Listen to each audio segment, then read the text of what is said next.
بسم الله الرحمن الرحيم. الحمد لله رب العالمين والعاقبة للمتقين ولا عدوان إلا على الظالمين، وصلى اللهم وسلم وبارك على نبينا محمد وعلى آله وأصحابه أجمعين. اللهم علمنا ما ينفعنا وانفعنا بما علمتنا وزدنا علما وهدى. وكتاب كأني عمدة الأحكام من كلام خير الأنام للإمام عبد الغني بن عبد الواحد المقدسي رحمة الله تعالى عليه. waxaan ku jirnay kitaab as-salaah si gaar ah waxaan ku jirnay baab sifati salaati nabiga sallallahu alayhi wa sallam. baabku sheekhu kaga hadlayo sifada iyo tilmaanta ay lahayd salaadii nabiga sallallahu alayhi wa alihi wa sallam. waxaan soo qaadanay rasuulku sallallahu alayhi wa sallam haduu salaada xidhanayo muxuu ku bilaabi jiray Allahu ku xidhan jiray Allahu akbar ta wax la maqlo waxa ku soo xigi jiray alxamdulilah rabbil caalamiin qiraa'adanu ka bilaabo salaadaha jahriga ah laakiin waxaanu nidhi waxaa jira wax u dhaxeeya xirashada iyo qiraa'ada ducaa istiftaax. waxaan soo baranay Abu Hurayra inuu yiri nabi Allah maxaad akhridaa aabaha hooyadaha lagu furtay nabiguna wuxuu sallallahu alayhi wasallam waxaan dhahaa Allahumma baa'id bayni wa bayna khataayaya ila aakhirih saas nabigu u baray sallallahu alayhi wa alihi wa sallam. qof markuu tukanayo ficilo laga reebay baa jira oo yaani shabaha kuwa xayawaanaadka maxaa kamid ah xayawaan soo marnay fadhiga shaydaanku kana loo fadhiisanin nooc kale loo obsi ah waxa kale oo la diiday sida aygii in gacmaha la fidsadana waa la diiday aan ka socono waxay noo joogtay xadiidka Anas radiyallahu anhu wardaah uu yiri an Anas ibn Malik radiyallahu anhu qala ما صليت خلف إمام قط أخف صلاة ولا أتم صلاة من النبي صلى الله عليه وسلم. حديث كاسي إنه شوكتي إن أنس وخادمك رسولك صلى الله عليه وسلم مرة بدن بان صومرني سجوكتا أبو نبي قولته كان جري سفر ينقادي انتبه نينك يقانا مركا وايدي النبي صلى الله عليه وسلم وحيد مركا أنس ما صليت متكنين خلف إمام قداشك متكنين قط يعني ولقي وقت قال لتشوقه وح الله وحيكوه الرئي زمنها فقط اللي هذا marka khalfa imaam gadaashu kuma tukanin qaddu abidkay imaamkaas oo akhaffa ka fudud salaatan min jihati salat haga salaada ka fudud wala atamma ka dhameystiran oo ka taamsan salaatan min jihati salah min nabiga sallallahu alayhi wa alihi wasallam. marka Anas wuxuu soo koobay salaadii nabiga sallallahu alayhi wasallam dhinacna waxay ahayd salaad fudud oo qofku ku daalaynin oo ka cajisaynin oo ku hahamsanaynin bay ahayd dhinaca kalena waxay ahayd salaad taam ah oo qiraa'adeeda iyo rukuucaheeda iyo sujuudaheeda isla gaarsiiyay oo soo dhalitiran bay ahayd. marka Anas radiyallahu ta'ala anhu wardaa salaada nabiga cayn ka ahayd waa la og yahay laakiin laba caamil oo waxa jira si fiican uga qayb qaata qofku salaada inuu san dhibsan oo soo cuslaysanin. labada mid kamid ah waxa weeye qofku inuu qalbigiisa joogo khushuucsan yahay oo waxa la akhrinayo uu la socdo ma dhibsanayo qofku markaas hadii waahida. mid labaad waxa weeye imaamka tukinaya qofku inuu jecel yahay ku qanacsan yahay walidaalika baa la diiday imaam dadku ay nacayaan oo karaahisanayaan inuu maxaan ku dhahay imaam sida ugu noqdo hatta haduu wax yar uu akhriyo war wax waa akhriyo ilaahay ma dhibsanayaan. marka nabiga sallallahu alayhi wasallam saxaabadu aad waa u jeclaayeen isaguna nabi maxamed buu ahaa sallallahu alayhi wasallam xagga hagaajinta inta waxa u dheer dad waxay ahaayeen qalbigoodu nool yahay oo quraanka la akhrin la socdo oo ducooyinka ku macaansanaya marka salaadii ay wali sii rabaan oo fudud bay ka dhamaan jirtay saaqo inta uu Anas sheegay radiyallahu ta'ala anhu wardaa ka soconaynaa. hadalka ku xiga sheekhu wuxuu can Abi Qilaaba ninka la yiraahdo Abdullah ninka la yiraahdo can Abi Qilaaba laga wariyay. Abu Qilaaba magaciisa waxa la yiraahdaa can Abdullah ibn Zayd al-Jarmi al-Basri wa ninka la yiraahdo Abdullah abihina Zayd la dhihi jiray qabiilka Jarmi la yiraahdo iyo dhashay waana reer Basra bay ahaayeen halkaas u deganaa. qaala wuxuu yiri taabicigaasi جاءنا مالك بن الحويرث في مسجدنا هذا. جاءنا وحنو يمد مالك بن الحويرث نينك صحابي هاي لديه جري مالك بن الحويرث بنو يمد في مسجدنا مساجد كان نغنو نو يمد هذا كنا وجامع وين بصره. قال وحو يري نينك marka noo yimid صحابي haba wuxuu nagu yiri inni la usalli bikum inni anigu la usalli wa antukan bikum bisababikum idinka dartiin baan u tukani wama uriidu mana doonaya ogaada hada as-salata yani salaad inaan tukado aniga qorshe ima ahayn لكن صلاة أن تكني وامد أن كبر هيو إذا كان دين لقص دهيوي أصلي وأن تكني كيف سيدي وأن تكني إفيرية رأيت أن أركي رسول الله صلى الله عليه وسلم يصلي حاله يمد تكنيه فقلت وحي وحان إيري نك دها هي قلت داس وأيوب السخستاني اللي يراهدو وأرضي أبو قلابة قلت وحان لأبي قلابة الشيخ أبو قلابة وحان كويري كيف كان يصلي كيف سيدبو كان أها يصلي مد أتو كذا كما مالك من الحواريث أنك مالك هاي دي يمد أي ديك درتين باب أتو كان هيا سي أتو كذي قال أبو قلابة وحو يري مثل صلاة شيخنا هذا مثل صلاة شيخنا صلاة دي سكرون التكيي شيخ هذا كان وحولي وكان وحوها نك اللي له أبو قلابة يجلس مد فريستا أما شيخنا يعني وحوها يجلس مد فريستا إذا رفع مركو كسوق كوريارو رأسه مدحيس من سجود وصوفر سنجري قبل أن ينهض عنده صنه قنن أو سنكرو يستاجد وصوفر سنجري أنا أنت صيغوا يكتحي محايدك محايدين كدري أراد بشيخهم موساس إذن قري كتب تقارب قريسة ها مركوا أصل كتابكم من ماهين أراد بشيخهم شيخ أوليه مثل صلاة شيخنا أوليه هي أبا يزيد نك الذي جري عمر بن سليمة الجرمي مجلسون أوها نك أو شيخ وشيخ مركا إمامك يعني بصرة مركا إمامك كأها وعرنت السيادة حديثك مركان وركيس سوق بنو ماشى وحى شيخي سنة يا ما هذا الإسلاف سنة يا صدح ذنين منين كان أهري وأبو قلابة عبد الله كان شيخ النوقري وحال هذا مجلس عبد الله بن زيد الجرمي البصري نين كان محان كنا متقنا أساسا لهذا وتابعي ثقة وإن أذو فضل بدن أها وحنا وحكوريا أنس إيو ثابت بن الضحاك إيو مالك بن الحوارث كان إيو ركلوا كوريا نينكا مركا وانيكا إساقا أهو محان كنا تابعي جاء وحا إسنا تابعي شيخا إمامك وقذال كقره يراد بشيخهم بوله أبا يزيد والي لهذا أبو بريد نوالي لهذا مجلسنا عمر بن سليمة تالي لهذا الجرمي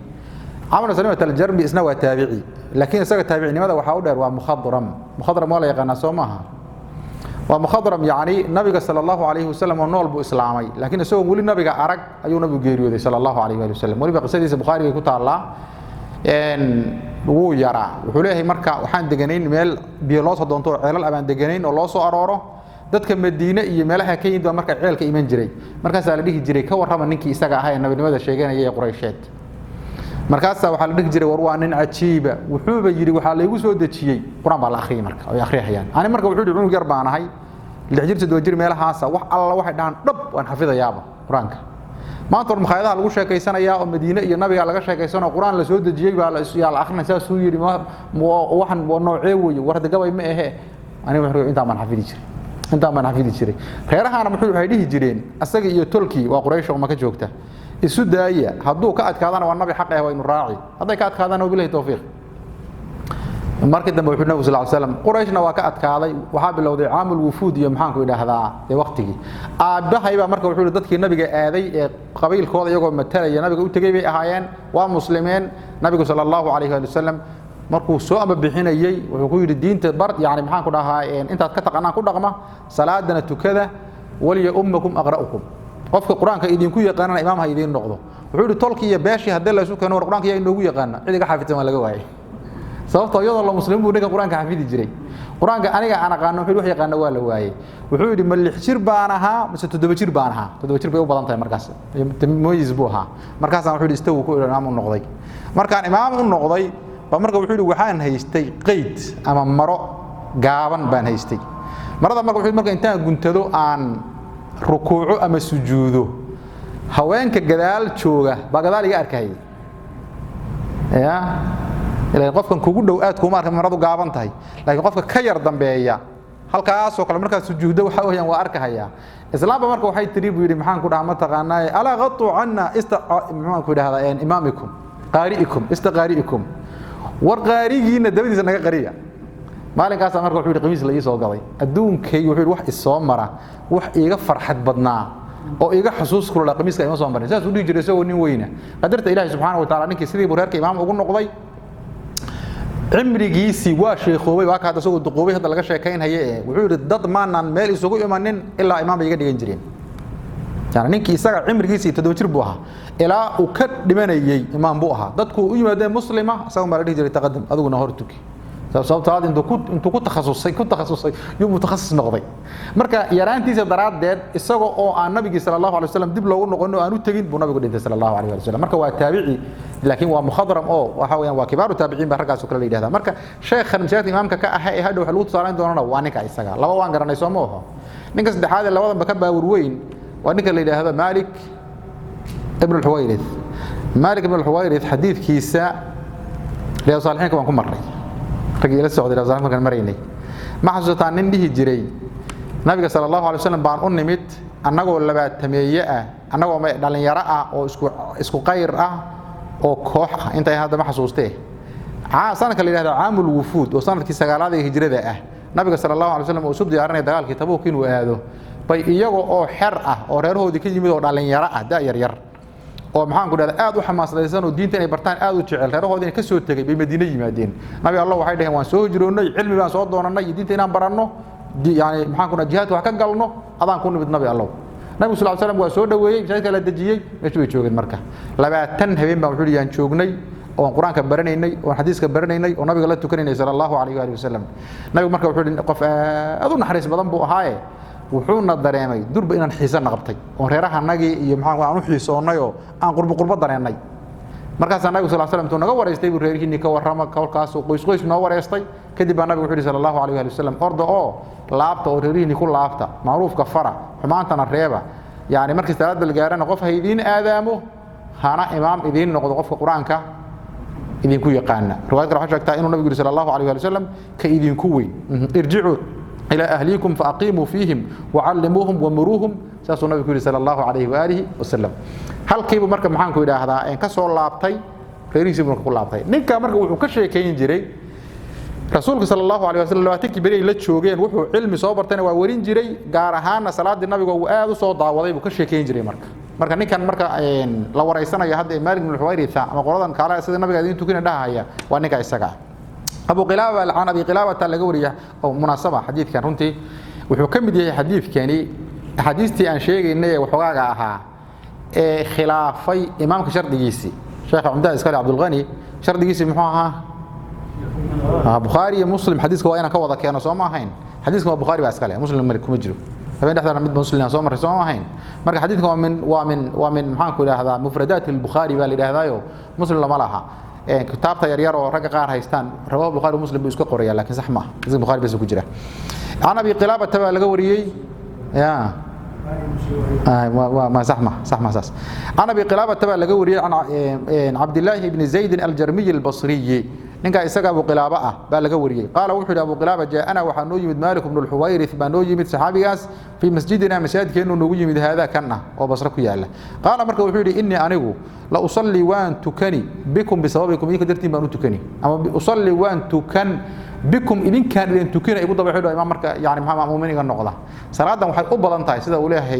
يعني محمد الشيخ ابن عثيمين رحمة الله عليه وإني صلاة سنة أحد هاي الصلاة فرض درتي ما تكن مال إلى هذا صلاة فرض در لا يهلو تكذا تنفت در لا يبغوا تكني لكن وحصعدا يعني محمد إلى هذا إنه ضد كت تعليمية وحنا كلا دوان روح استتصل وتكذو ودوكو هيا أبانو إن صلاة تقانها كعد شبان وصلها استتصوي تاسخ دنبي واحد لكن قفكو إنه عبادة أما شيء أصلا يسوي ضدك أتصي قابك الله صمين لها تاس يدا مركب واسدا نوكل وانا صح إن اللي أصلي وأن تكني بكم إذا كان تكني يقول طبعا حدا وما أريد من دون أما يداوضا وما أريد من دون الصلاة صلاة أنا إسكي محانكو إلى هذا وحضنا أن تكذا قرشة إيماهين أصلي وأن تكني كيف سلي بأن تكني رأيت أنا ركي رسول الله صلى الله عليه وسلم رسولك الله يصلي حاله يمد تكني إلى قبصة وعرف فقلت وحاني وأرضي أبو قلابة أيوب هاي لأبي قلابة وحنكولي كيف كان يصلي كيف سيديبو كان يصلي مدته كذا مالك بن الحويرث قال وحولي مثل صلاة شيخنا هذا يعني كان يصلي وماشي كجرت كان يصلي وحوها مدته كذا مثل صلاة شيخنا شيخنا صلاة دي سي أو كلا سيدي سؤولتو كنجري شيخ هذا كان شيخ هو مركب فرتقو في غيبة شيخ أنا وحنو نري وأبا يزيد عمر بن سليم التلجرمي نك يرانتا إمام هذا كوب بالله وكان وحوها نك لنا مالك بن الحويرث يا شيخ أنبا يجلس مالك بن الحويرث كده يجلس من فريستبوها إذا رفع رأسه مركم مدحيس كرو سوق هذا من السجود كرو سوق هذا قبل أن ينهض إن سنه قنب بسوفر سنجري فرق السجى وينوش شيء وفرق فوق هذا يقارنان جلسة الاستراحة بينها جلسة يرى نصاشة waxay gashaa ragcadda labaad iyo ragcadda afraad taada tukanayso haday tahay salaadaha maxaan ku ilaahadaa afarta ragcadood ah laba meelood bay ka soo galaysaa ragcadda koowaad baa tukato waad sujuuday soo kici maysid halka way gashaa ataxiyaadka dhexe markaad ka kacdo hal ragcad tuko afraad markaad u istaagana way gashaa haday salaadu maghrib kala tahay hal mar bas ay gashaa fajrkan ma bagashaba iyo sunooyinka jalsadaas iyada ah oo ah ragcadda koowaad qof ruuxu talaad markuu u istaagahayo markuu sujuudda ka soo kaco inuu iska istaago miya mise waa inuu ruuxu soo fadhiisto oo waliba lugta guglado ku fadhiisto iftiraash sameeyo kadib markuu fadhiisto uu kadib istaago fadhiga yar marka meesha ku jiro oo yaani qofku intuu ragcadda labaad u istaago yara fadhiisanaya waxa la dhahaa jalsatul istiraaha jalsada marka xadiidkan waa kana hadda ku hayno oo maamul xuwarid intuu yiri sidii nabigan u tukanaya buu abaar yar fadhiistay xukunkeedu waa maxay fuqahaadu isku khilaafeen al-imaam Shaafi'i rahmatullahi ta'ala alayhi iyo in badan culimada xadiidka kamida waxay yiraahdeen waa sunna sunooyinka salaada kamida oo sunooyinka salaada waxa kamida imaamka iyo maxaan ku yiraahdaa qofka kaligi tukanaya maamulka waa la hogaamiyaa soo imaamkiisu ku daba qasban yahay laakiin imaamka iyo munfaridka waxa laga rabaa markay ragcadda labaad u istaagahayaan afwan haday waxaan idhi sunooyinka ma gasho jalsadani iyo fajrka laakiin way gashaa sababtoo ragcadda labaad bay gashaa waan leeyahay halad way marka imaam Shaafi'i iyo fuqahada yaani culimada xadiidka in badan oo kamid ah waxay yiraahdeen waliba riwaaya aan Ahmad baa la socotay waxa sunna ah meesha in la yar fadhiisto qofka fadhiisanayana inuu qof dhalin yar ay yahay inuu waa yeelayahay iyo waxba ma kala leeyahay waa sunno salaada sideeda u wadata laakiin jamhuurtu waxay qabaan oo madahibti kala dhan ah inaynan arintani ahayn arin maqsuuduhu iyada loo daleeyay ahayn ma banaan tahay waa banaan tahay laakiin sunno maqsuuda amiya ma yabayna sunno maqsuuda ama waa sidee waxay yiraahdeen nabiga sallallahu alayhi wasallam markuu maalin xuwayrith u tagay nabigu waa yeelay sallallahu alayhi wasallam marka qofka marka culus ee waa yeelka ama hilib kale ama looyuhu jilbuhu xanuunayaan aan horay u istaagi karin inuu soo fadhiisto kadib halka ka tambaabashaysto marka halka ka istaago waa banaan tahay laakiin ruux kici karo hore ka kici kara in la dhaho fadhiiso wariyaa waa sunnadii nabiga arinta waxay yiraahdeen looma baahna inaan loo baahnayna waxay dhahan waxa daliil u ah war dhikri male fadhiistay maxaan akhriyaa مثلا waxba Allah akbar ta ku soo kacaysan ka dhamaatay ila aad ka istaagay wax la akhrinay ma laha marka waxa haday ahaan lahayd sunno maqsuuda ah waxa loo yeeli lahaa dhikri akhriya loo yeeli lahaa sidaas ay marka maxaan ku dhaw mataqana bay yiraahdeen culimada qaar baa waxay dhaheen sida Ibn Uthaymeen umar ay weeyee dhaxdhaxaad hal la keeno dhaxdhaxaadkaasi waxa weeye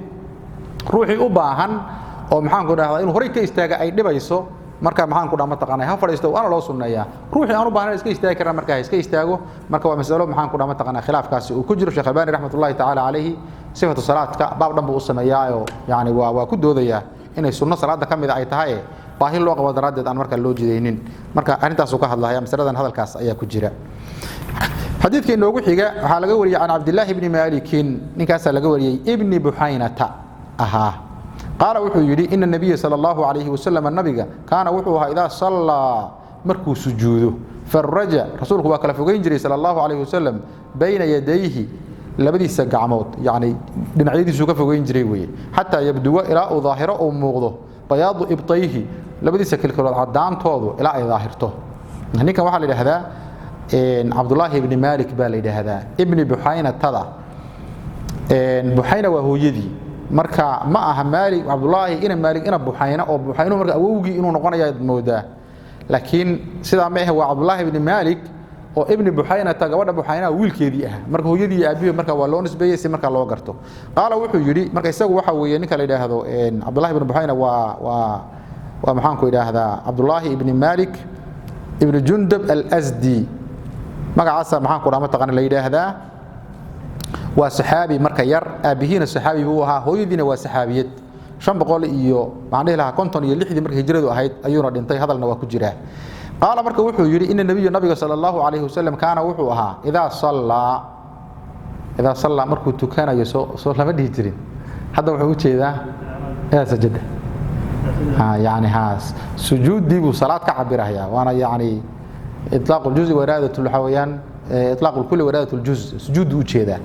صابته وحول إذا صلى مركو سجود أيو فالرجل وكلفوجين جري بين يديه جامعيسة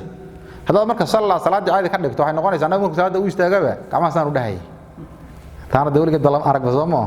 marka salaad sajada loo jeedaa hadda marka ila sajada markuu sujuudo farraja waa kala fogeyn jiray bayna yadayhi gacmihiisa gacmaha waxa la kala fogeyn iyaga labadoodii ma aha maxaa yeelay gacmaha kulkor waa kala fogaayeen ee waxa weeye gacanta waxa laga fogeynayaa dhinacaaga laga fogeeyay waxay dhahan culimadu gacantaada ama yani cududda waa in laga fogeeyo jambigan soo ma aha meeshan la yiraahdo maxaan ku yiraahdaa bawdooyinkana caloosha waa in laga fogeeyo dhudhunkanna kan waa in laga fogeeyo marka ruuxu wuxuu noqonayaa ruux si fiican u kala fidsan xubin walbana goonideeda u taagan tahay toddobaad xubnood soo baranay uu ka sujuudayaa saas uu kala baxayaa ruux marka inuu maxaan ku yiraahdaa intuu jiqilada hoosta gashado oo madaxiina meel lawyaha u dhow uu dhigo isaga dhan aad moodo weel la gambiyay waa khilaaf sunnah dhalinyarada inta badan maxaan ku dhahaa u badan oo sameeyaan waxa kale oo kala qaad lahayn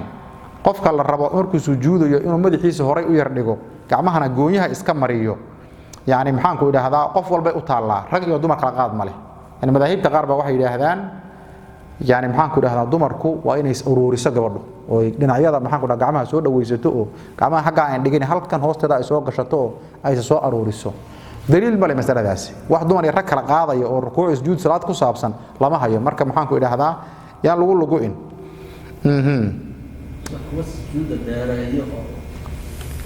كدري ها ويجرتا dadka qaar badan baa lagu saliday qolo yaani maxaan ku dhaantay madaxa xagga ageeyaan ruux in yar saamaba ahaan karaba ruux madaxiiba wuxuu yaala meel Ilaahay og yahay gacmin intay ruux marka dhaxda inuu ka jabo dhabarku ka daacayaaba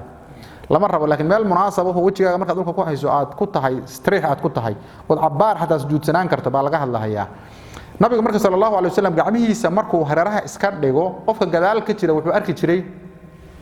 kilkilihiisu arki jiray sababtu waxa weeye nabiga sallallahu alayhi wasallam imaam buu ahaa qofka haduu maamum yahay laba saf ku kala dhex jiro dadkii hareeraha ka gacan xageed ku fidini marka inta kuugu sugaysa dhigi maxaa yeelay inaad qof jiqalka ku dhufato iyo inaad maxaan ku naa sunnada ka tagto tana dhib yar soomo waxa dhig jiray darul mafasid muqaddamun ala jalb al masalih marka mafsadada qofka aad ku dhibayso suxulkaaga baa ka xun inaad maxaan ku naa sunnada ilaaliso marka laakiin nabiga isagu imaam buu ahaa dadka ka dambeeya marka gacmihiisa markuu saa u kala fogeeyo kilkiliisa ay arki jireen dawaagana funaanadii shaarar lama haysanine marago aba maxaan ku dhaw qofka horay ku wata qofka hadda markii kilkiliha caadi baa loo arkay nabiguna waa cadaa sallallahu alayhi wa alihi wasallam waa hadith marka si fiican u baraya qofka qaabka loo sujuudo salaadaha arintan waxaanu niri kala qaad ma laha sida saxda ah إن النبي صلى الله عليه وسلم كان وحوها إذا صلى مركو سجوده فرج وكلا درجين جري بين يديه لبدي سكامه نعيد كنت بنجرا لو جدا حتى يبدو إلى ظاهره أو مغض بياض إبطيه كلكليه سعدين كوضو إلى ظاهره أو قف جدالك تشوفه هل كأركه كلكله مركب معها إن عورة معها إن سجودنا وإن لو دذاله أو لهجاتيو وروح يسكت سجود وجه روك دقة إن نقولني قاب صح قف وأنا ودقة حبنا كل جود مركب يسوي وين سجودان هو حديث كوحيجا عن أبي سلمة أبي مسلمة بالجوري مجلس سنة سعيد ابن يزيد بالهجري نكال له يعني أبو مسلمة سعيد بن يزيد قال وحد سألت وحن ويديي أنس بن مالك خادمك رسولك صلى الله عليه وسلم وحن ويديي أكان النبي صلى الله عليه وسلم وحوها يصلي مت كنت كذا فينا عليه لا بدي سكبض سوى قشن يو النبي صلى الله عليه وسلم تكنجري قال أنس وحنا نعم ها سمرك محن كلها متقني أنس كنت شوابي طيب إن أبو مسلمة سعيد بن زيد وأنا رياب بصراء وأنا أرضي محان كلها إن أنس بن مالك يو وأنا تابعي وحمر الدنطي مركز هجرته أهيد إن 32 و100 بقول يا لبي صدق كي هجرته أيوم محان كلها ما تمرك عدنت مركز وأنا إن أنس إما تقدم يو عمريوي مركز أنس أو مركز أوسو جاري يو مركز سؤال ويدي أنس أو هذا النبي قال تكن جرتي أكان النبي موحوها صلى الله عليه وسلم يصلي ميت كذا فينا عليه لبيسك وصاغ عشان ميت كنجري أنا سمعوا كل جوابي نعم بكل جوابي مسألة كبها يعني لو قلت كان كذا سومالي ذا كل وقت هذا ونحن عن قرنا يو أي عصبيت بوق بدن بلغ جري ضد محاكو دينتا نقارو لهين iyo dad maxaan ku dhaw jeeda kaale ba aad u buufiyay ilaa ay noqotay dadka qaar kood in lagu duro oo la dhawaado dadka noocaas dadka xun weeye waa dadka kabaha ku tukada bal waxay gaadhay yani maxaan ku ilaahaa in la isku gaalaysiyo qofka la qoladaas gaalo weeye maxaan dhaay waaba kabaha ku tukadaan iyo kabaha ku tukadaan la ilaaha illa allah rasuulullah yani saarkaas gaadhay een kabuhu awalan waxay kamid yihiin labiska kamid yihiin Soomaa quraanka maxaa ku jirta ilaahu subhanahu wa ta'ala ya bani aadama khudhu zinatakum عند كل مسجد عند كل صلاة ورلما أذنه صلاة والبعكت هذا وروح ذي نقاطة قف كل لبس كوجونا خصنا هولي كروان وروح دمر صلاة التكنية أما كريم مالك كنت كذا أو مسجد مركع ha joogo salaada ha u yimaadee ruuxa markii labiskiisa laga hadlayo ruux kaba fiican gashan iyo ruux kaba la'aan meesha lugaynaya midkooda qurux badan kaba ma loo gartaa soo lagu xaragooda kamid ma ha loo gartaa kaba qaali aad gadanay kuwa xun ma gashanay ma gadanaysid maxaa dhaashay aad ugu xaragto u gadanaysaa kaba marka awalan waxay kamid yihiin ziinadii iyo labiskii ilaahay subhanahu wa ta'ala khudhu zinatakum inda kulli masjidin wa kamid هذه نقطة ثانية ودير وحوي رسولك صلى الله عليه وآله وسلم isaga practical u sameeyay oo ku tukaday kabaha oo na tusiyay labiska iyo quruxda la rabo in maxaan la qaato marka la tukawina kamid yihiin marna nabiga wala aan buu tukaday marna kabiisu ku tukan jiray sallallahu alayhi wa sallam nabiga sallallahu alayhi wa sallam waaba amray abu daawud wuxuu wariyay hadii saxiixa oo nabiga sallallahu alayhi wa sallam khalifu al-yahud fa innahum la yusalluna fi ni'alihim wala khifafihim wal yahud dawamariyay oo khilaafa maxaa yeelay kabaha kuma tukadaan qofkana kuma tukadaan idinku tukada markaas iyada ah marka kabaha in lagu tukado waa sunna waana astaan maxaan ku dhahaa taqaanay khilaafadii yahuuda ah waana dhaqankii nabiga sallallahu alayhi wa sallam oo isoo ku tukan jiray alayhi salatu wasalaam mas'ala marka maxaan ku dhahaa taqaanay laba muslim ku dooday waligeed ma aha laakiin laba arimood baa u baahan in maxaan ku yiraahdaa lagu baraarugsanaado mid nabiga ka dardaarmay sallallahu alayhi wa sallam oo nabigu wuxuu yiri sallallahu alayhi wa sallam midkiin markuu doonayo inuu tukado kabaha ku tukado ha fiiriyo kabihiisa hadduu ku arko wasakh ama nijaas muxuu yiri lagu sameeyo ha lagu masaxo ciida ayada daahirina markaasna lagu tukanaya kabaha markii lagu tukanayo in la jeegaray maadaama lagu socday oo nijaasa laga hubiyo oo marka maxaan ku dhahaa ama la iska bixiyo ama carrada hadii loo helay marka lagu ruruuqo waa dhar kale waa kaga duwan yihiin waa masalan lagu baraarugu baahan masalada labaad waxa weeye waxa lagu tukadaa masaajid goglan iyo aqal goglan yani aqalka goglan iyo maxaan ku dhahaa masaajidda goglan ka leexda kabaha in lagu tukado waa sunni aan kula socon aan ku tukanay sax ma aha yeelay waxbay halaynayaan kabihi hadda ayna culimadu halaynin ayna koofiyadu halaynin dhar kale uusan halaynin marka munaasabada meesha way goglan tahay kabaha aan lagu wasakhaynin markay soo gaadho iyo markay soo gaadho kabaha nijaas iyo wasakh baa ku taala arra lagu daari waxaan lama hayo labada goor cid yaan dhahaysa hal la gashado ma jirto laakiin labada goor waxaan ka ahayn ruuxii wuxuu joogaa meel bacaad ah ama baadiye ah ama maxaan ku dhahay masaajid aan gogol lahayn buu joogaa kabihina nijaasa kuma taalo dharkaaga xarraday kamid yihiin ku xarago inaad ku tukato soo cadaaday ma aha waxyaabaha ajaa'ibka waxaa ka mid ah yani maxaan ku yiraahdaa culimada fuqahada shaafiiciyadu kabaha in lagu tukado waxdooda kama qabaan Soomaalidu shaaficiyo weey maxaa kabaha ku diray soo halayaaba ma aha yani waxaan fiirinayay al-imam ibn al-Mulaqqin oo ka hadlaya maxaan ku yiraahdaa culimada qaar kood oo dhaheen yani muxuu ahaa kabaha nabiga sallallahu alayhi wa sallam uu ku tukaday waa sunna la dhihi lahaa laakiin waxay madanna u yihiin nijaasiya waxa inay ku soo istaageen marka waa sunna waxaan loo dhahaynin in nijaasiya waxa ku soo istaageen baa laga yaabaa wuxuu hadaan daliil kale loo helin masalada iyada ahayd baa marka malmuuqan tu qabsaday baa marka wuxuu leeyahay daliil kale loo helay oo ah nabigu inuu sallallahu alayhi wa sallam yahuuda khilaaf oo kabaha gashada ibn hajar baa fatxiga intuu ka daba qaato baa wuxuu leeyahay waa sax in lagu tukado maxaan ku taqaanay waa sunna adan ka taagan yahayna ma marka fuqahadeeni baa maxaa ku dhaqiraysa maxaa ku diray Soomaalida markay soo gaareen ummad iska cadaysan baa yiri maydaan arki jirin Soomaha lagu diray markaas iyada marka dadka in loo sheego la dhaho masaladan mas'alo maxaan ku la isku bidciyo ama ma ahe waa mas'alo maxaan ku dhahaa halka marta oo caynkaas weeye yahuuda kabaha maxay ugu tukan laayihiin Sheekh Ibn Uthaymeen wuxuu leeyahay nabiyullaahi Muusa alayhi wa nabiyina salatu wassalaam ilaahi subhanahu wa ta'ala markuu u waxyoonayay oo mid quraanka ku jirtay alla yiri fakhla'na alayka innaka bilwadi almuqaddas tuwa nabiyullaahi Muusa marka maadaama la amray kabaha inuu iska bixiyo waadi muqaddas uu joogaaye halkaas marka iyaga waxa u soo baxay tashriica goob muqaddas ah oo sida kaniisadaha iyo maxaan ku dhaasana googyada markay joogaan goob muqaddas kulligeed kabaha waa in la iska bixiyo Soomaha qolo iska umraam oo istidlaal nusuusta qan waxay dhaheen ha ilaahi baa yiri bilwadi almuqaddas tuwa kabaha siibi anaga saan u gashanayna markaas iyada ah adii yahuud baa tahay muslimaad tahay adoo nabi maxamed baa raacday nabi Muusa raacday haddii nabi Muuse la yiri bixi kabaha asana nabi Maxamed ku tukaday isla markaana nabiga sallallahu alayhi wasallam qoladii saa sameynaysa khilaafaba uu yiri gayta Allah marka waxa weeyaan masaladan marka mas'ala aan kaas weeye kabo marka labiska kamid yihiin kaliya nijaasa iyagoo lagu ma tukanayo masaajidan lama galayo rooga maxaan ku dhaama taqnay lagu ma halaynayo hadalka ku xiga sheekhu wuxuu yiri Abi Qatada taba laga wariyay al-Ansari radiyallahu ta'ala anhu warda أبو قتادة وصومر ترجمة أن رسول الله صلى الله عليه وسلم كان يصلي كان وحوها النبي صلى الله عليه وسلم يصلي ميت كذا وهو إسقى حامل حنبارسا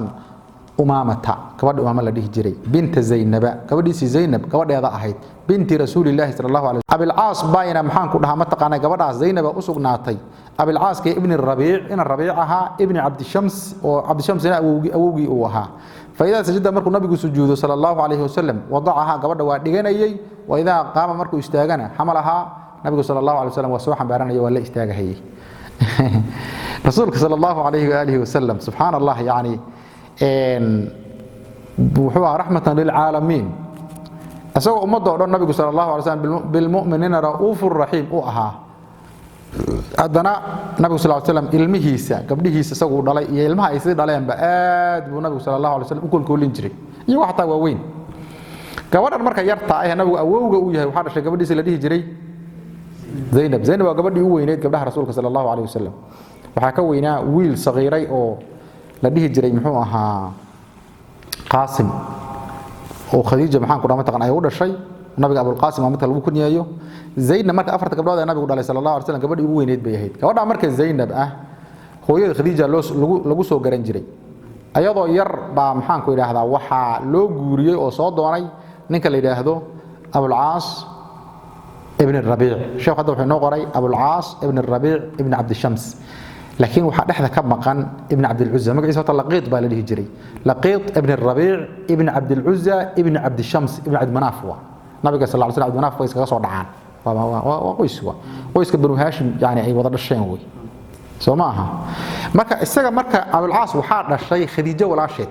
قول الذي هجري هاله النبي صلى الله عليه وسلم الله هاله سمد هجري مركا يؤتي معه باقي دم خديجة اللي مات مركا هذا الكلام مقلب خديجة كسر حسوسين جري مركا النبي وكرامين جري قبل هاله خديجة ولا شيء ذا ويل كان الشيء لبضا قبل مركا محان كنا ولا لها أو خديجة هاله أبا إسسيي يعني قبل يقول كان والله دي صايو محان كنا متقناي وجورسدي markay quraysh nabiga la dagaalameysay oo laba gabdhood oo doonana Abu Lahab wiilashiisa uu yiri mar raba gabdhaha Maxamed ee ka taga meesha uu yiri baa loo tagay oo la yiri adigana gabadhii Zaynab hayde lagu guuriyay waa inaad furto markaas uu dhaga ka raacay oo ku yiri quraysh ee birridna hadda meel bay soo dhaaftay markay way soo farageliseen ka taga buu ku yiri meesha qoor marka waa dhaqaad waa dhisnay nabiga sallallahu alayhi wasallam arintaas ninka waa ku amaani jiray ninka waa la xididay si fiican buu noo xididay buu nabigu dhihi jiray sallallahu alayhi wa alihi wasallam بدر baa lagu qabtay isagoo maxaan ku dhahay ma taqaanay gaalada marka la socday oo dagaalmadii ku xaray kadibna waa la sii daayay Zaynab waxay soo dhiibtay markii dadka la furanayay ciqdi iyo kool ay Khadiija lahaan jirtay oo habeenkii la galbinayay ay Khadiija siisay iyadoo maxaan bayta soo dhiibtay waxay tiri maxaan ku dhahay intaas aan ka haysanaa xoole hana loogu soo daayay odayga nabiga sallallahu alayhi wasallam markuu ciqdiga arkay aad waxaan yani maxaan ku dhahaa uu dareenkiisa u kacay kadibna wuxuu haday la qumanaatay Zaynab ninkeedina u sii deysaan kuushadan aydan ka qaadanin sameeyay wala sii daayay marka ninka isaga ninka marka nin gooba buu ahaaye yani maxaa ku nabiga sallallahu alayhi wasallam shardi ballan buu la galay wuxuu ku yiri gabadhii iyadu waa muslime soo dir maxaan ku dhahay timaade uu soo diray gabadhii marka nabiga Madiina ugu timid sallallahu alayhi wasallam isagiina marka gaalnimadii buu ku haray oo muddo ku maqnaa gaalnimadii waa dambu muslimay oo yimid markuu yimid nabiga sallallahu alayhi wasallam waa u dhisay yani meher lagu celinin meherkoodii hore baa maxaan ku dhahay taqanay baa u shaqeeyay marka gabadhan marka u dhashay marka waamay u dhashay gabadha marka yar nabiga awowga u yahay gabadhaas dhashay wiilkaasina dhalay buu nabiga sallallahu alayhi wasallam sidoo uu koolkoolin jiray wiilashii raay Fatima dhashay uu koolkoolin jiray marka nabiga sallallahu alayhi wasallam gabadha isagoo xambaarsan buu mashaadka soo galaya dadkii buu marka maxaan ku dhahay imaam u yahay tukinaya gabadhiisan yar waa qaadanaya nabiga sallallahu alayhi wasallam waa tukinaya meesha marka duruus baa ku jira duruusta waxa kamid ah waxa jiray dhaqan gaalaad dhaqan jaahili ah oo gabdho nacayb la dhaho oo gabadha yani indhaha aan la saari karin waa la leeynayay Soomaa الله سبحانه وتعالى نك جوارورا يتوارى من القوم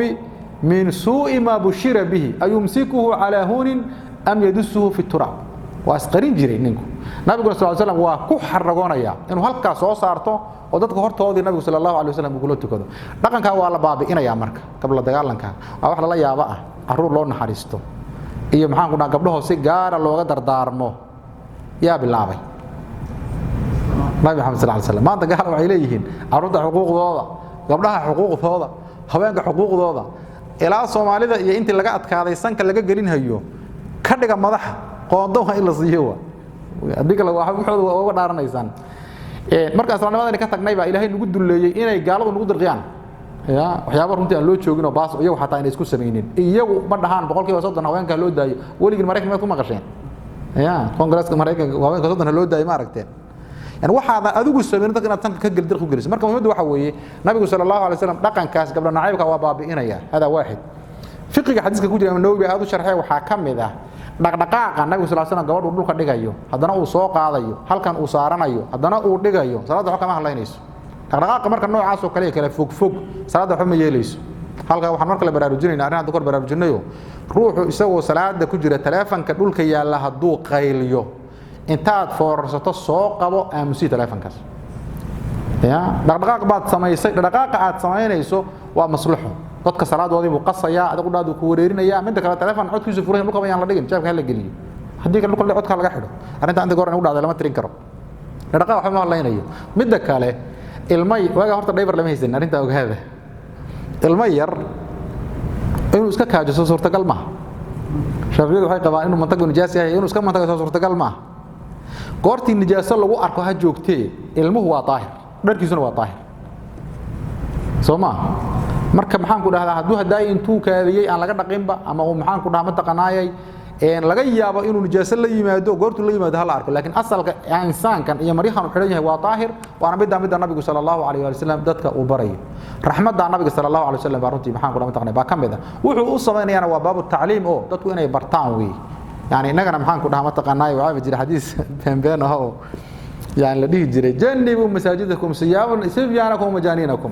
كوا والوالان إيه محن كنا سبيانة كف وجاي مساجد النبي جري صلى الله عليه وسلم بقارس كده وروح واحد جري ما مركز النبي صلى الله عليه وسلم قبل سبحان بار سنة صلاة وتكين يجي الإمام هرت المالكيين من اللي يجي هذا بحديث كان كهر جمد ومالكية واحد هذين ما بدع كرتو inuu maxaan ku dhaama taqaanay nabiga sallallahu alayhi wasallam salaad caadi ilmaha qad qaadi karo hay xadiiskan sayidna haysan xadiiskan waxay yiraahdeen nabiga khaas ku ahayd xujo keena in khaas ku ahayd ka keenteen may bay dhahan arintan haddana nabiga khaas ku ahayn soo ma aha daruuray ahayd oo nabiga sallallahu alayhi wasallam gabadha meel uu ka yimaado intuu waayay buu soo qaatay waa ka dareena waxay yiraahdeen salaadu ba sunnah yahay fardu ma ahayn maalikiya marka maxaan ku dhaama taqaanay iyagu halkaas ay kala baxeen caalim shaafici ah oo la yiraahdo Abu Sulaiman al-Khattabi halka maray markaas uu xadiiskan ilfaha u qaaday ilaa uu yiri maxaan ku ilaahdaa gabadha nabigu ma xambaarsanayna iyada iska laalaadiso iyo ku dhakanay nabiguna iska tuureynay sallallahu alayhi wa sallam waxa meel kaga soo haray Imam Nawawi rahmatullahi alayhi Imam Nawawi gaalib ma aha inuu wax radiyo laakiin xadiiskan markuu marayo si fiican uga hadlaa wuxuuna yiraahdaa waa baatil ka maalikiyada iyo Abu Sulaiman al-Khattabi intaba sahih muslimka waxa ku jirta buu leeyahay inay salaadu sunna ahayn nabigu sallallahu alayhi wa sallam xadiiska waxa ku jirta wa huwa ya ummun nas isagoo dadka imaamu abu nabiga sallallahu alayhi wa sallam iyo gabadhan xambaarsana marka nabiga sallallahu alayhi wa sallam salaad sunna dadka imaamu noqon jiray salaad farada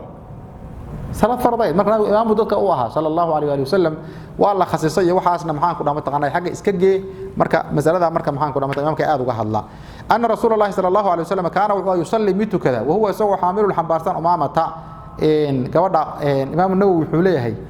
ilmo yaro caruura ma ahe xayawaan daahira hadaad haysato inuu ka carruur ka yaabantahay iska xambaarsay ku tuko ilmo yaro baraara ama nayl yaro waxar ah iyo waxar yar iyo xayawaan daahira bisadoo kale waa daahir midalan adoo xambaarsan oo marna dhiganaya marna qaadanaya xataa wulay maxaan ku dhaama taqaanay waa lagu tukan karaa imaamka hada marka meesha hore la aad waa istidlaalka adilada qaar ba ka qarsoomahaya marka waxa weeye waa yaani insaanku xataa wuxuu hadda ka hor yaqaanay yaa maalinta maskaxdiisa uga maqnaanaya wixiina waxa weeye marka aad la qor sheekhiina dhimay marka meesha bay wixii ku taalaa marka duu noolaan laha waa la tusi lahaa marka war iska dhaaf baa la dhihi lahaa وهو حامل أمامة بنت زينب بنت رسول الله صلى الله عليه وسلم ولأبي العاص أبي العاص يعني أسقناته قبل ساهد ابن الربيع ابن عبد العزى ابن عبد شمس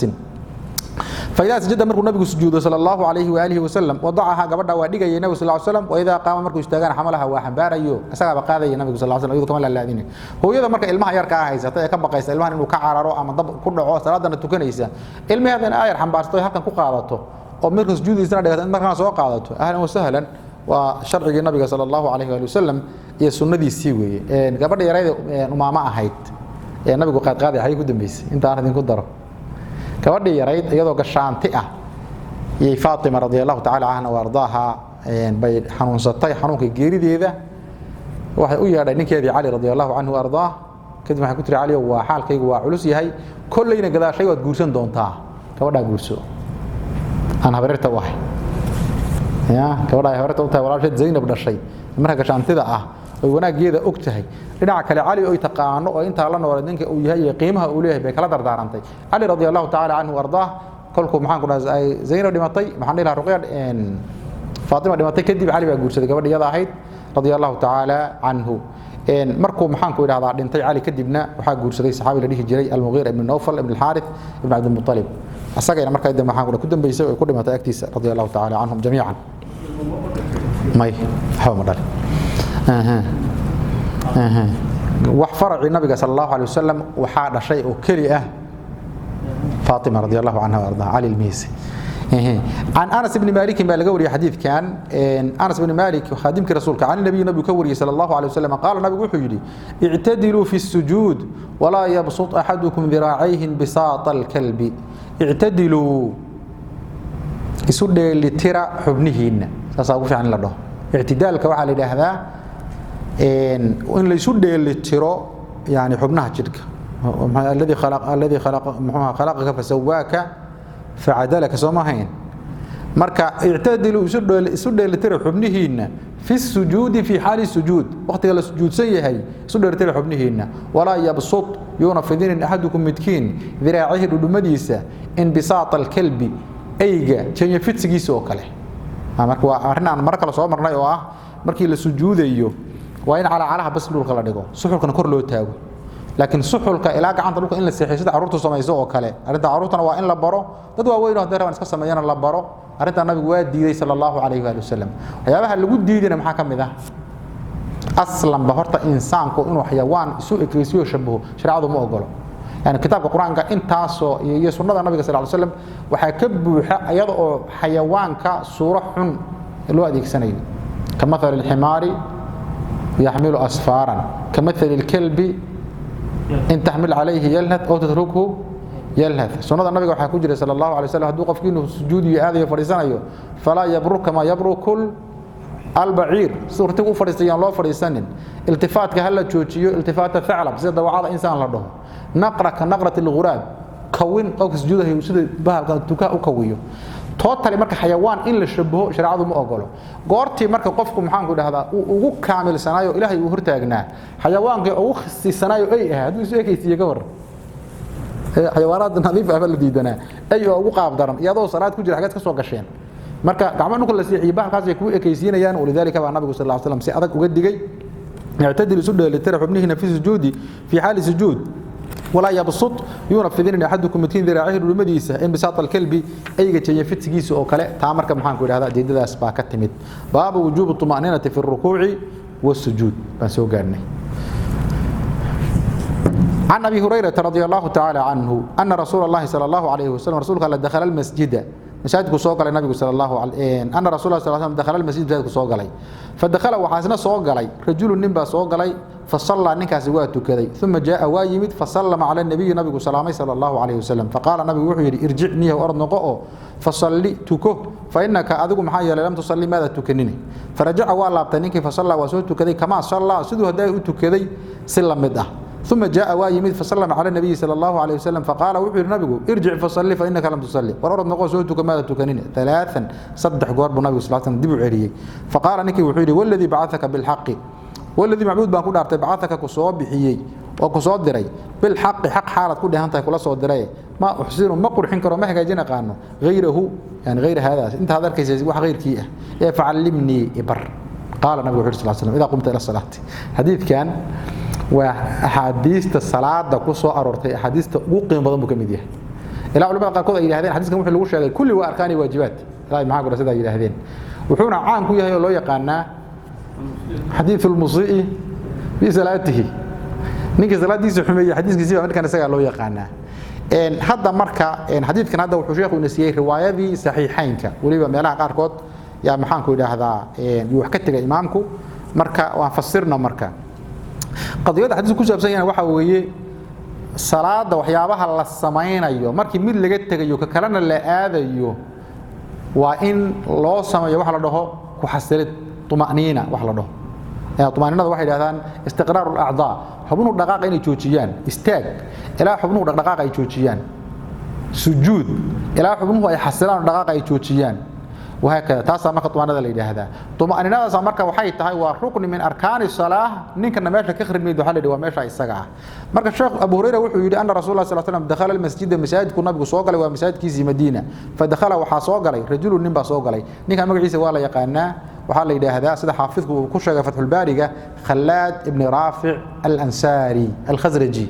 وأنا رئيس هذا خزرجة خلاد بن رافع بعنا مركة مجلس بلده تشري يعني لكن لما شيء وغالبا كي صلاة من حديث كيسي مركز يضع بالي هذا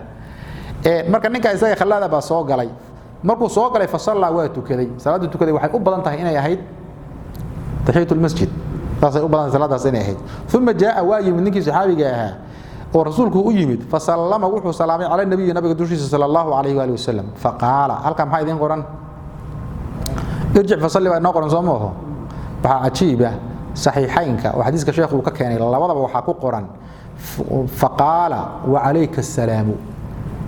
martan rasuulku sallallahu alayhi wasallam isaga markuu salaamay rasuulku wuxuu ku yiri salaantii buu ka qaaday wa alayka assalam buu nabiga sallallahu alayhi wasallam markuu salaantii ka qaaday baa nabigu wuxuu sallallahu alayhi wasallam irji fasalli fa lam tusalli xumduha male ya marka sharaxiga wuxuu leeyahay yani wuxuu leeyahay maxaan ku ilaahdaa ثم جاء النبي فسلم عليه فقال وعليك السلام وليت المؤلف ذكرها ساسولي والمؤلف كوغو ان شاء الله هدو شيغي لها maxaan ku dhaama taqaan in nabigu salaanti ka qaaday ninka isaga marka salaanta nabigu waa ka qaaday sallallahu alayhi wasallam kadibna wuxuu ku yiri irji' noqo oo fasalli soo tuko fa innaka adigu niyo lam tusalli maadan tukanini marka ninkan waa tukanayay nabigu wuxuu leeyahay maadan tukanin maxaa ah halka culimadu waxay yiraahdeen waxa la sax oo la dhaxaya فإنك لم تصلي صلاة شرعية يا نيكو صلاة تكذي فورمال أهيد artificial واحد صلاة سيدي لو سميه أهيد لكن صلاة شرعية ما ينهي وحده تكذي روح مركز حدوث سمايو وحي ضاعها وحقك لكن وسن شرعية وافقنا وحلا لها يا مثلا روح بحجك هذه انت صار عندها ما أنت عرف اللي هذا هي يوم من الناس كفريست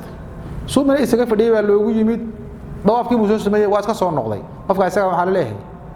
irji fi hujja fa inaka lam tahujja war arab noqo soo xajimada xajiina baa la leeyahay maxaa yeelay xajkii arkaantii mid ka maqan waa kharibinta ruux baa mesela soomay markuu soomayna maxaan ku dhahaa soonkii wax ka haleeyay oo cunto iska cunay duhurkii war orod soomay hadana wax ma soo markay leeyahay marka muuqaalku hawa ekaado لكن وحوي شيء وإنه شريعة وافقسية دون وافقسانين مركا ما نقونيو كي معتبر كان ما نقونيو فإنك عدو لم تصلي ماذا تكني صلاة شرعية أنا صلاة شرعية ماذا تكنيني سويت تكون النبي صلى الله عليه وسلم فرجع والله تنينكي فصلى وسويت كذي كما صلى سيدنا رؤيا قنابه سويت كل كذي ثم جاء وايمد فسلم على النبي وحدنا سو سلامي فقال النبي قول أنت كقاعد وحكي يرجع فصلي كأنه قال سويتك فإنك لم تصلي ماذا تكنيني ثلاثة صدق قر فقال نجي wuxuu yiri walladii rabbi baan ku dhaartay bacadka ku soo diray bil xaq kula soo diray ma uxsinu ma hagaajina qaano غيره ka adarkaysa غيرkii ifcalimni ibar qaala nabiga wuxuu sallallahu alayhi wasallam idha qumta markaad istaagto ila salaada u istaagto fakabbir hadda salaada xidho takbiirso thumma qara kadibna akhri ma tayassara wixii fududaaday macaka la jiran kaada xaal u ahaaday min quraanka kamid ah ya halkaas waxay noo qoran fakabbir salaada xidho takbiirso سماها نبي وحكي صلى الله عليه وسلم قرآن آخري طلق النبي وحكي صلى الله عليه وسلم ثم قرأ ما تيسر معك من القرآن وحي كوفو القرآن كتقان آخري هل كوحا كل دقيني ما كان يلاهدو حنفية ده صادفت وحيدها وحا بنان روح عندو صلاة حدو هدو ميل وقرآن ككمت انتو مركا أفضل كآخري اسكان الركوع صلاة دي سوا أصح يا لكن أرنتاسي حديث كلامنا سي ألق بيودي ليسا حديث كان لفتي سنة رواية أبو داود كان حديث كسر الفاتحة رواية كان لسوق يناي وحكوت على النبي وحيد صلى الله عليه وآله وسلم نكا إسقى وحكوت فكبر ثم قرأ بأم القرآن وبما شاء الله يا ابن حبان كسر ثم بما شئت ها النبي وحيد صلى الله عليه وسلم ثم قرأ بأم القرآن فاتحة آخر كدب مركو waxaa iimaanaya qaybta inoo qoran oo thumma qara akhri kadibna ma tayassara wixii fududaada macaka la jiran kaaga xaal u ahaaday min quraankana kamida marka fatxada akhrida kadib quraanka wixii ku fudud marka maxaan ku dhahay isagana akhri thumma rakac rukuuc waata meesha lagu haystay marka hatta tatma'inna ila adhasisho dhaqdhaqaaqa aadayso raakican xaal tahay mid jilbaha haysto rukuucsan thumma rfac kor soo qaad madaxaaga oo soo toos oo yani itidaalkii weeye hatta ta'tadila إلى الاعتداء شو استاجته قائما حالة ميت تاجن وعاد وجوكسته ثم سجود حتى تطمئن إلى أدحسشه ساجدا حالة ميت وجه ركوع كوها يو سجود سن ثم ارفع كرسي وقاد ماذا حاجة حتى تطمئن إلى أدحسشه جالسا حالة ميت فرديو ولا بسجود حوضي النبي صلى الله عليه وسلم مركو بري وحيري وافعل سماه ذلك كأنك بري في صلاتك كلها صلاة ضوء صاحو سماه يو ركوع ذا كحسل اعتدالك كحسل سجودك كحسل فرق أول حيث سجود كحسل ساسو النبي صلى الله عليه وسلم كسر صلاة أبري مركا حديثك الرواية بدان بوليه وأنت وحكب بدان النبي أبري والرواد كلا وروريين لكن أنت وأنت صحيحين كشيخ إنك أنا وجدنا واد فهمتيو أركانتا markaad samaynayso rukniga ku xasil laakiin rukniga kaliya hadaa samayso aan ku xasilin de markaas iyada marka maxaan ku yiraahdaa sida ninkan kugu dhacayso waxa lagu dhahayaa or soo samee Muhammad sallallahu alayhi wasallam dhahayaa fawaid hadiiska maxaa kamida faaido koob waxa kamida masalada inkaarul munkar tadarata wax shariicada khilaafsan munkarka isaga waa inaad inkirto laakiin sidoo inkiri si fiican oo dhib yar oo fudud baad inkiraysaa nabiga sallallahu alayhi wasallam ninkan wax weyn buu helay salaadii buu ku ciyaaray nabigu wariyaahe maalin walba dadka tukiyay maada arkaynin miya maxaa salaada ugu ciyaaraysa halka nabiga wuxuu ku yiri orod soo tuko maada tukanini runtii dadka qaar badan oo kamid ah ma aaminsana inuu xilka saaran yahay waajib diinta waxa ka yaqaan dadka inay u sheegaan tusaalahan waxa jirta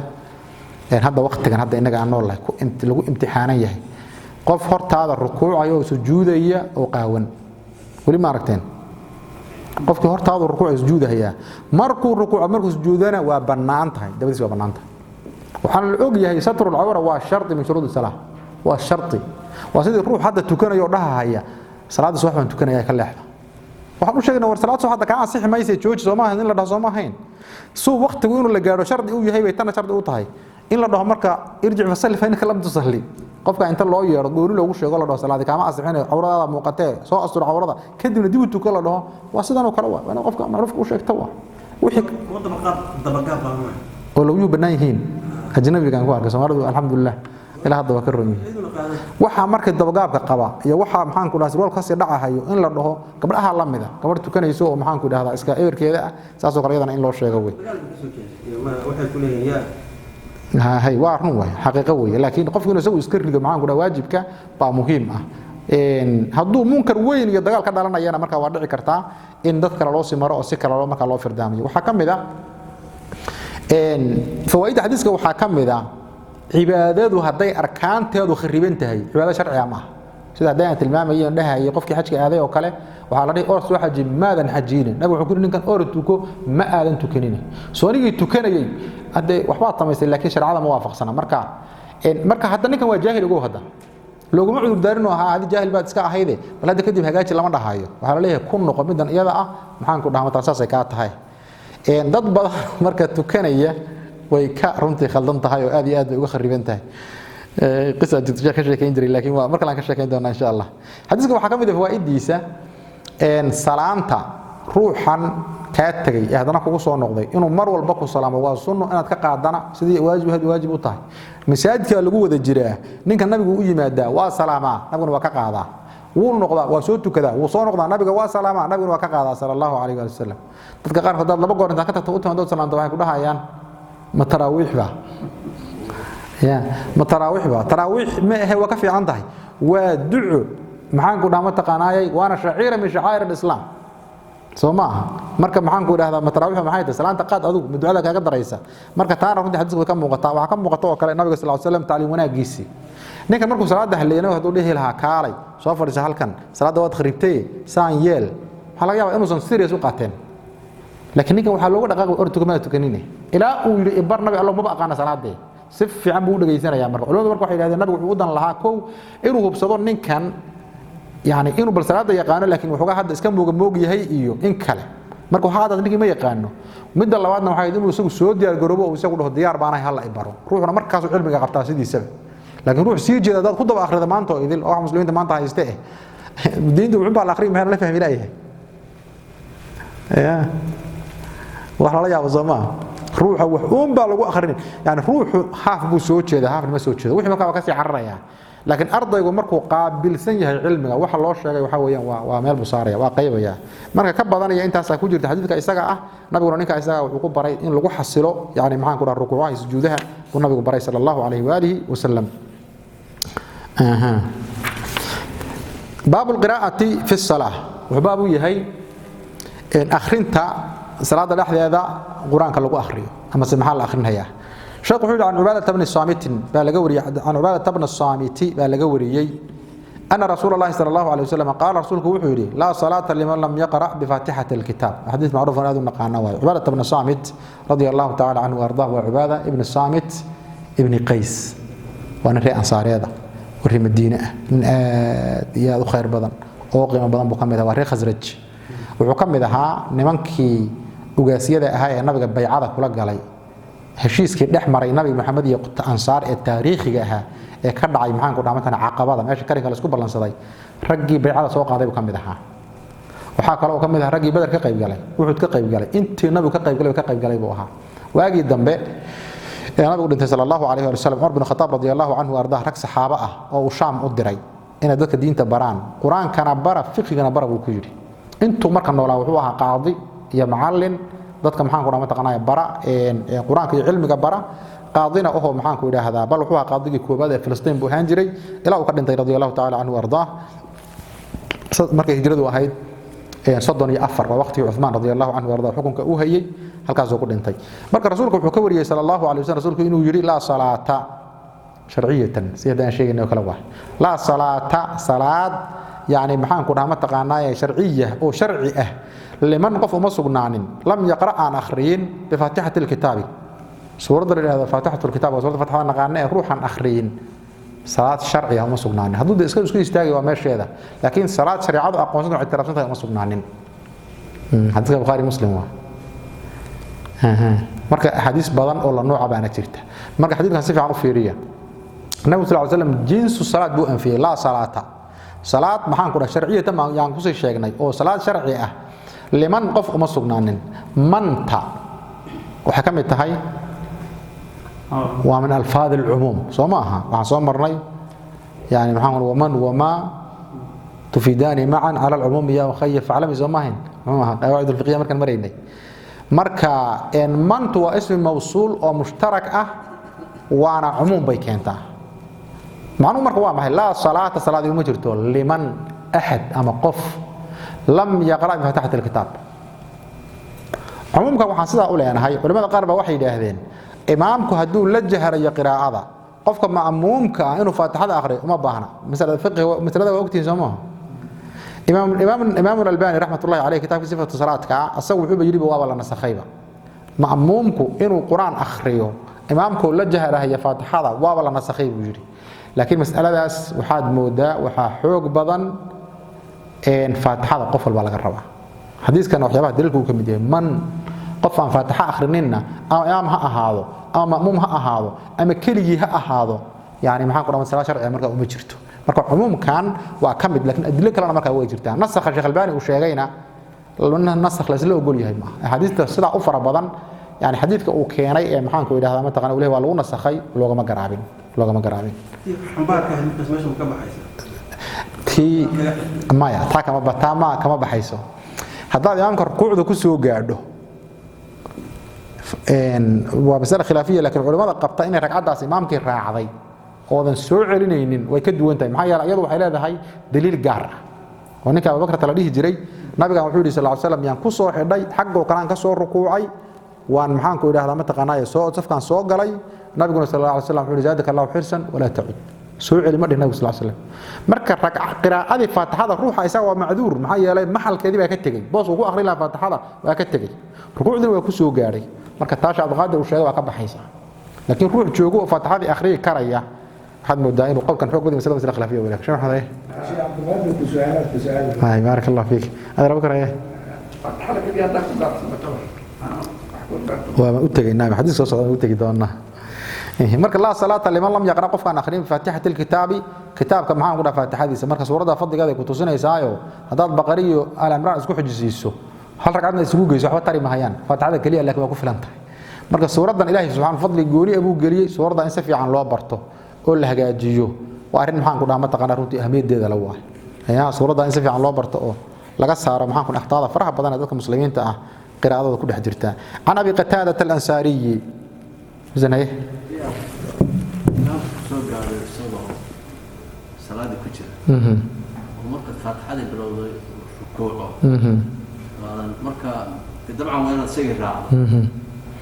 مركز حال سيدنا نقولها مركز هذا بوبسيسو إمامك ولي عاد محن كنا كده بتيجي كرت ولو هر ركنه بحكون عافيه ركوع دي محن كنا سو كسو كعي أضو بسيسو عز دوام ربيه كده الله سو قبسن كرتيد فاتحة أنت الله فضي هلا آخري لكن هذا أضو أركتو أما إمامك قراءة من فاتحة الدورة وهذا فاتحة قراءة بالله إمامك تقول ركوع سو كعدون سجود هذه الدونة إمامك قراءة عيسى وين كان عضيه واتي هذا أنك هل دونه محل كذي بكاتج اللي نقفكم كيبو يركسوه الري marka imaamka in la raacaa xoog badan wixii imaamka haday si toos ah kaga reebay imaamka raacaysa ragcadan saas ay kugu jirtaa laakiin hadii la soo waafajin karo suurada la fududeyn karo imaamka la gaari karo saas la sameeynaya عن أبي قتادة الأنصاري بالجوري رضي الله عنه قال وحيري كان النبي نبي وحوها صلى الله عليه وسلم يقرأ مد أخريا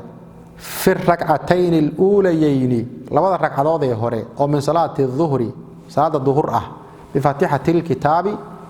فاتحة الكتاب وأخري جري وسورتين هي لبا سورات يطول وديرين جري النبي صلى الله عليه وسلم في الأولى ركعة ظهر ويقصر ويرجع بين جري في الثانية تمد لبعض ركعة ظهر كجابن تلو جيدا يسمع النبي ومقشين جري الآية آية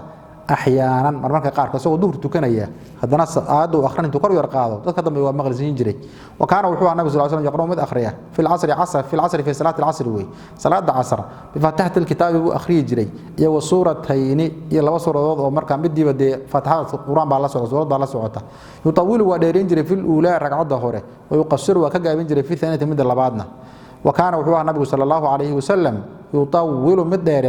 في الركعة الأولى ركعة ظهر أو من صلاة الصبح صلاة الصبح وديرين جري النبي صلى الله عليه وسلم ويقصر في الثانية ركعة لبعضنا تهوري كجابن تايبا لو كذا ويان وجابين جري وحلو في الركعتين الأخريين لبعض ركعات الدنبه وأخري جري بأم الكتاب وجو أخري جري marka laba ragcadood dambe laba ragcadood dambe duhurka laba ragcadood dambe هي عصرك هو عشان marka la mid marka في الركعتين الأخريين وأخري جري بأم الكتاب سورة أم الكتاب اللي فاتحة ونبي كو أخري جري صلى الله عليه وآله وسلم marka والحمد لله سنة تدخل طبقان إنه نقعنا وي ومحان كلها ركعات لبعض ركعات هوري duhurka لبعض هوري محان كلها عصرك iyo maxaan ku maqribka iyo cishaha in faatixada quraan kale marka lagu daro laakiin ragcadaha dambe faatixada marka lagu akhriyaa هذه مسألة labaad barnaamijyada badan waxa weeye wuxuu yiri yusmi'u al-ayata ahyaanan nabi sallallahu alayhi wasallam aayada uu maqashin jiray maxaan ku idhaahdaa mararka qaarkood mar qofku soo salaad jihadi tukanaya sirriya haduu qiraa'ada kor u yar qaado oo marka la maqlo dib ma leh waxna salaada kama halaynayso ragcad kastana laba ragcadood hore mid hore way ka dheertahay mid dambe tad hore asaasay sunnada nabiga sallallahu alayhi wa sallam ayay ahayd حديثك كوحك شيخ وحيد عن جبير المطعم بالغوري جبير المطعم ابن عدي وانك اسغا قال وحيد سمعت النبي نبي مقلي صلى الله عليه وسلم ويقرأ اخرين هيا في المغرب في صلاة المغرب صلاة المغرب بالطور سورة والطور ليلة هذا ونبي أخريه صلى الله عليه وسلم إن جبير بن مطعم إن مركع مسلمون أهين أسقوا قال الله ورتابي بدر ما بدر لكم بدرين بدر محابيست اللي وقع خبطي فالنبي يقول صلى الله عليه وسلم هدون نوران لها مطعم بن عدي وأنا كان به ويقال حد لها يوديه لها نوسو دا محابيسته النبي يقول وأمسي دين لها نوضي وقيمة بضم بوها نبي صلى الله عليه وسلم أبال بكلها marka nabiga sallallahu alayhi wasallam wuxuu yiri haduu mudcim ibn adi maanta igala hadla laha waxan waska sii deyn laha arintii baa loo sheegay wariya aabaha haduu i weydiisto waanu sii deyn laha maxamed yirsa nimankii maxabiista ahaa qor la soo hadalo maxaan ku idhaahdaa hadii aabaha ana boos sii jooge igu karaameen dhaho u kas ninka marka madiinu soo aaday isagoo maxabiista nabiga inuu kala hadlo u socda marka wuxuu leeyahay salaadii maghrib baa la galay wuxuuna markaa joogay masaajidka nabiga sallallahu alayhi wasallam meel ku dhow oo laga qiraada laga maqlahayo وقال سو مرك صلاه المغرب النبي صلى الله عليه وسلم وحو يري وحو اخريي سوره لا دهو والطور مركو النبي والطور اخريي waxa ku jirtay xadiidka wuxuu markuu nabigu soo gaaray meesha su'aalaha badan am khuliqu min ghayri shay'in am hum khaliqun am khalaqu as-samawati wal arda bal la yuqinun am indahum markii meesha la soo gaaray wuxuu yiri kaad qalbi an yatira wadnahaygu inuu buubo intuu iga soo dhaxbaxo baan ka yaabay يعني قرآن كأذو لقاتي درين كيسة مركز حلو وكان ذلك أول ما وقر الإيمان في قلبي مركو قلبي إيمان تابتبع أحد هو مسلم يجب يكون مسلمين نيجي الله محبيس سودا لسكوكها يجب يكون مسلمين حديث مركو وحكشي كي مركو مسلمين كذب وأنا محان قرآن متقناي دوادي أركهاي سمعت وحن مغلي النبي صوت النبي قعود صلى الله عليه وسلم يقرأ حاله آخرنا هيو يعني في المغرب في صلاة المغرب بالطور بنبي كو أخي صلى الله عليه وآله وسلم مركو ما يشرب محاكم موقته سورة الطور وحكم التهي الطوال المفصل سبع خميس هذا مفصل قليل هذا سورة الدرر بكم التهي هذا مع ذلك نبي حكوا أخي صلى الله عليه وسلم صلاة المغرب مركب وحوي سورة وحقا يرد دير ولقوا أخري كرام مركب محان كلها مغرب إن ولو النبي صلى الله عليه وآله وسلم أين نحين إن عدد يسي مركب أين نحين إن حديث كان ودرس قلنا وقدم بيا وبراء بن عازب لقوري رضي الله تعالى عنه وأرضاه عن البراء بن عازب رضي الله عنهما أن النبي صلى الله عليه وسلم كان وحوها في سفر بالنبي صلى الله عليه وسلم كجري فصلى وقت كذي رسول العشاء صلاة العشاء الآخرة عشيه الدم وعشاء عادي كان نغانا مغرب عشاءين لسويد هذايو مركا العشاء الآخرة ونبي كذي صلى سفرنا ولا يهي فقرأ النبي وحو أخري صلى الله عليه وسلم في إحدى الركعتين لو ركعة مد كم ذا وحو أخري بالتين والزيتون بسورة التين والزيتون سورة داس النبي صلى الله عليه وسلم بكو أخريي مت كم ذا محان كلها ركعة هذه فما سمعت ما مغلم بيجري براء أحد قف أحسن كون أحسن صوتا حق عتك أو قراءة أما حق أخرينتا منه من النبي صلى الله عليه وسلم مركز سفر ولا يقانا سفر